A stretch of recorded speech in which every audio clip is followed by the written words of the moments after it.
So I started the Beetle the other day after an oil change, and I noticed it was running kind of rough and didn't idle great, and I drove it around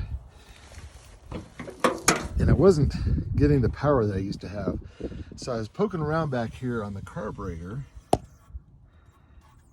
and you'll notice we've got a couple bad caps. This is a Volksbits rebuilt carburetor, and no slam on Tim at all. He does a fantastic job, but the caps just aren't what they used to be.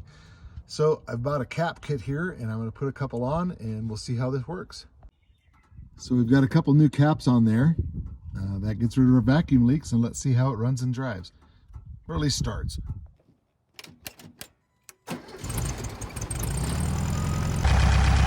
Now she runs great, nice and smooth, no missing, idles fine. I think that was the whole problem.